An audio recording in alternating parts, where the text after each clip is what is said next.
রোজা ইসলামের তৃতীয় স্তম্ভ।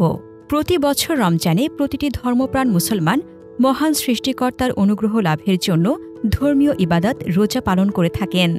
পবিত্র রমজান মাসে নিয়মিত রোজা রাখার কারণে এই অভ্যাস শরীরে কিছু জাদুকারী পরিবর্তন নিয়ে আসে। আসুন সে পরিবর্তনগুলো একে একে জেনে নেই। রোজা থাকলে দিনের বেশিরভাগ সময় না খেয়ে থাকতে হয়। এতে আমাদের শরীরে অতিরিক্ত ফ্যাট ও চর্বি কমে যায়। শরীরে জমে থাকা ক্ষতিকারক টক্সিন কিডনির মাধ্যমে শরীর থেকে বের হওয়ার সুযোগ ঘটে রোজার মাধ্যমে। তাই শরীরকে বিষমুক্ত করার একটি কার্যকরী উপায় হল রোজা।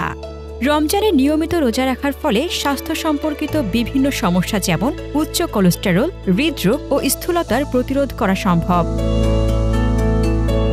নিয়মিত রোজা রাখার ফলে মানসিক প্রশান্তি অনুভব করা যায়।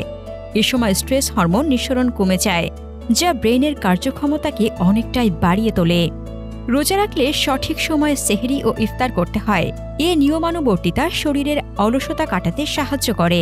শরীরের দীর্ঘস্থায়ী প্রদাহ নিয়ন্ত্রণের জন্য শারীরিক ক্ষমতা বাড়ে। রোজা রাখার অভ্যাস সরাসরি অন্ত্রের মাইক্রোবায়োমকে ইতিবাচকভাবে প্রভাবিত করে।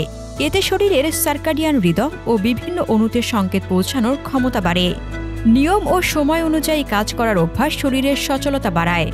নামাজ পড়ার অভ্যাসে অজু করার মাধ্যমে শরীর সব সময় পরিষ্কার পরিচ্ছন্ন থাকে। তাই ত্বকের সৌন্দর্য ও তারুণ্য ধরে রাখার ক্ষেত্রেও রোজা জাদুকারী পরিবর্তন ঘটায় শরীরের।